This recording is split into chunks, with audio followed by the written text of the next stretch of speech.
Bonjour, bienvenue à l'atelier du Meeple. Mon nom est Martin et aujourd'hui, on organise le fameux Barcelona.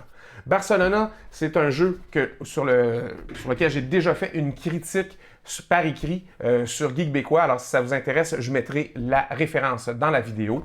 C'est un excellent jeu de chez Board Dice, du designer Danny Garcia. C'est vraiment, vraiment intelligent.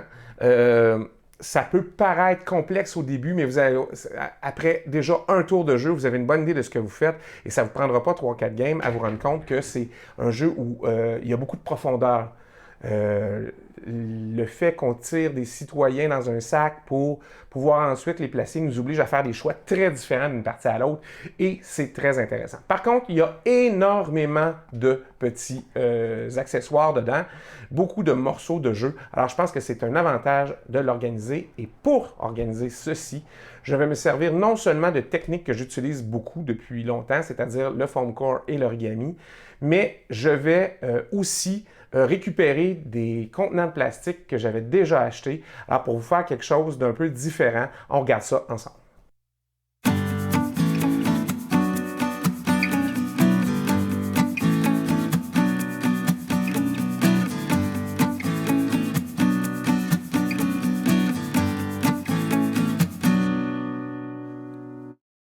Mais regardons d'abord ce qu'il y a dans la boîte de Barcelona. Livre de règles, évidemment. Livre de règles pour le solo. Un sac avec des jetons de citoyens de 3 couleurs différentes. Alors ça, c'est les roses. Pas besoin de prévoir quelque chose. Ils retournent dedans tout le temps. Fait que c'est assez simple à jouer. Des cartes d'aide de joueurs. Alors, c'est un peu flou pour l'affaire. Regardez comme ça, voilà. Turn structure, fait que c'est facile à suivre, pas très compliqué. Et chaque personne a un sac avec plein de jetons, de carton et de bois pour jouer. Fait qu'il y a les mauves, les oranges, les bleus et les gris. Fait que ça fait quand même 4 rangements à penser pour chaque joueur. Et après ça, c'est essentiellement des tuiles. Bon, il y a quelques tuiles comme ça pour la variation du jeu. Il y a des tuiles pour les points entre chaque round. Tu as des tuiles pour des points de fin de partie que vous pouvez ajouter à vos plateaux. Vous avez les tuiles de construction de bâtiments dans les 3 couleurs qui vous permettent, selon les personnages, de bâtir des buildings très différents, soit en L comme ça ou en cercle. Vous avez l'argent, qui n'est pas le plus beau feature de ce jeu-là, parce que l'argent, finalement, dans ce jeu-là, c'est des cartons carrés avec une impression dessus. C'est assez ordinaire. Vous avez du tissu, même chose, assez ordinaire. Tout le restant est de bonne qualité. C'est juste, chez Board Dice, pour les jetons de ressources, c'est assez ordinaire. Vous avez des cartes pour le solo. Vous avez des cartes de bâtiments publics. Pas des cartes, mais des cartons. C'est vraiment des cartons solides. Et vous avez des tuiles de la Sagrada Familia, qui est la cathédrale qui n'est pas finie de construire encore après des siècles. Vous avez un plateau commun pour aller chercher des bonus et des tuiles. Vous avez chacun un plateau de joueurs, comme ça. Et vous avez un super gros plateau central. Alors, il y a fort à parier que ça et ça, c'est le fond de la boîte, puis que je vais faire un cabaret où je vais tout simplement diviser tout ça. C'est pas nouveau comme façon d'organiser les choses pour moi, mais je vais essayer de faire quelque chose, de voir, est-ce que si je fais un cabaret, les tuiles rentrent. Bien, déjà, avec le fond de la boîte, ça serait surprenant, mais peut-être. Alors, on va regarder ça. Si je suis capable de les mettre debout, si je suis obligé de les mettre couchés, il faut que je fasse des petits espaces pour pouvoir les soulever. On verra ça. Puis, ce serait le fun, parce que c'est toujours plaisant que que les joueurs puissent sortir leurs jetons à eux carrément, plutôt qu'essayer d'aller les chercher dans le fond du cabaret où c'est très difficile. J'essaie d'organiser ça, puis je vous montre ce que j'ai fait. Alors, j'ai décidé pour le rangement de ça, de récupérer des petites boîtes que j'avais achetées au Dollarama, au magasin à tout pour $1. Alors, comme ça. Mais je veux faire des séparateurs dedans, parce que honnêtement, c'est exactement la bonne hauteur que j'ai besoin, mais j'ai des choses en petite quantité que je peux en rentrer 2. Alors, qu'est-ce que j'ai fait? J'ai pris un morceau de carton que j'ai mesuré Et j'ai pas tout à fait... J'ai un petit peu plus que 4 cm, mais j'en ai pas besoin de plus. Je vais faire une séparation à 4 cm pour la hauteur. La largeur, c'est 4,8, fait que j'ai mis 4,5. Puis en longueur, c'est 6,2, fait que j'ai mis, avec l'épaisseur du papier, 3 et 3. Je l'ai divisé en deux. Alors, ça donne quoi? Ça donne 3 et 3 pour chaque côté. Ça va être plié en deux pour monter comme ça. Alors, ça, c'est 4. Puis dans l'autre sens, ben c'est 4 aussi comme ça parce que je veux que ça rentre en dessous. Alors, une fois que j'ai plié, qu'est-ce que je fais? Je plie en deux comme ça, puis je remonte les barres comme ça. Fait que vous voyez, ici, j'ai déjà ma séparation du milieu, juste là, puis le côté ici. Ce qu'il faut faire, c'est que ça et ça rentre en dessous dans la craque là pour que les volets remontent. Alors, qu'est-ce qu'on fait dans ce temps-là? C'est assez simple, je vous l'ai déjà montré, mais là, comme je le fais spécialement pour ça, je vous le remonte. Je viens couper ici jusqu'au pli. Et moi, j'aime bien faire une petite incision un peu en angle comme ça. Ça facilite le tout.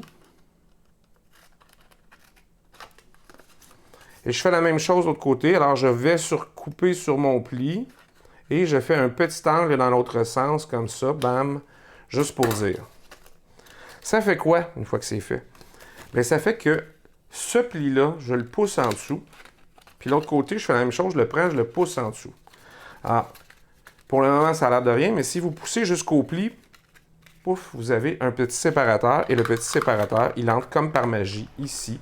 Et ça va être très, très, très utile. Et vous voyez que mon 4 cm, puis mon petit couvercle qui rentre comme ça, ça va être très, très, très, très, très égal.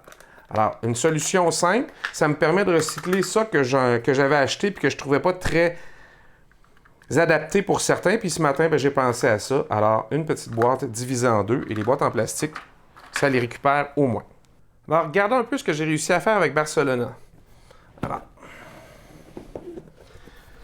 comme d'habitude, règles de jeu, plateau individuel et plateau de bonus et plateau de jeu. Moi, j'ai fait une petite erreur en faisant mon cabaret. C'est que mon cabaret, je l'ai fait 0,5 cm trop haut. Avec tout ce que j'ai mis dedans, j'aurais pu faire 0,5 cm plus bas et ça aurait rentré bien flush. Alors, le fond a 0,5 cm et j'ai fait mes côtés à 5,5, mais j'aurais dû les faire à 5 parce que ça a vraiment 5 cm de haut. Alors, ça aurait été suffisant et mes boîtes auraient entré pareil. Moi, je ne vais pas tout le refaire, mais si vous faites pareil, 28,2 cm par 28,2 cm pour le carré, fait que vous avez des côtés de 28,2 cm, mais la hauteur de votre côté, vous pourriez la faire juste à 5 cm et vous auriez quelque chose qui va fermer plus juste. Bon, qu'est-ce que j'ai fait? Bien, j'ai d'abord fait des petits compartiments ici pour chacun des styles de bâtiments, si vous voulez. Alors, vous avez les trois sortes. Vous avez ici les bâtiments publics qui sont tous là. Vous avez ici les tuiles de la cathédrale, la Sagrada. Vous avez les petites cartes pour le jeu solo et le jeton premier joueur. Tout ça rentre très bien ici. Chacun des joueurs aura ces petites boîtes-là que j'avais depuis longtemps. Et ça tombe bien parce que ça rentre assez bien dedans. Vous n'êtes pas obligé de classer chacun des petits ronds. Vous mettez ça tout là-dedans et ça fonctionne. J'avais évidemment le sac avec les citoyens. Et j'ai 3 autres boîtes pour mettre les différents accessoires. J'ai mis les aides de jeu dans le fond de la boîte, comme ça ici. Ça ne change rien. J'avais beaucoup de petits jetons différents. Alors, qu'est-ce que j'ai fait? Bien, j'ai pris, comme je vous ai montré, un des séparateurs pour chacun d'entre eux. Alors, ça me permet d'aller chercher ce que j'ai besoin. Alors, ceux-là, c'est pour varier la partie, vous voyez. Alors qu'ici, ce sont les jetons des tuiles modernisme. Alors, ça fonctionne comme ça. Ici, qu'est-ce que j'ai fait? J'ai simplement séparé les deux ressources de base, qui sont le tissu et les jetons pour l'argent. Comme je vous dis, je n'aime pas un fan de leurs ressources dans leur jeu, mais en même temps, ça fit parfaitement sur votre plateau de joueur pour l'endroit où il faut les mettre, sont carrés. Okay. Puis, vous avez ici tout le restant des tuiles. Alors, vous avez les tuiles qui sont les scores de fin de round. Vous avez les petites tuiles que j'ai mis ici qui sont les jetons bonus pour les ranger. Et les tout petits bâtiments, ben, je les ai glissés ici parce qu'il y avait une petite place et que je ne voulais pas nécessairement m'encombrer de tout ça. Alors, le sac va aller sur le côté comme ça ici. Et voilà, vous avez un rangement tout prêt, tout fait pour Barcelona. Et ça va franchement faciliter la mise en place. Tout est à la bonne place. On ne cherche plus quel sac qui a quoi. Mais comme je vous dis, la seule chose, c'est que vous voyez, moi, j'arrive très serré comme ça. Mais si j'avais laissé 0,5 cm de plus, ma boîte aurait accepté avec à peine un petit soulèvement tout le restant des plateaux. Mais c'est pas grave, ça vaut pas la peine de recommencer pour tout ça. Tenez en compte, vous, quand vous le ferez, puis vous aurez quand même une boîte de transport super efficace. Alors, vous avez vu pour Barcelona, rien de compliqué non plus. Un cabaret, puis avec ce cabaret-là, on s'en sort assez facilement.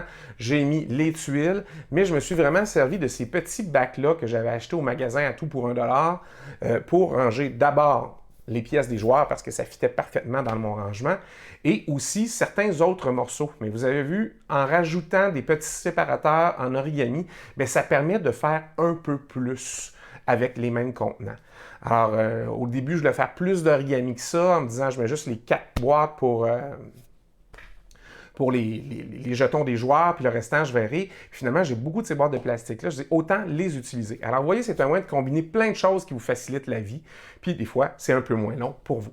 Alors, j'espère que ça vous a plu. Nous, on se revoit la prochaine fois. Laissez des commentaires si vous en avez ou des questions. En attendant, amusez-vous.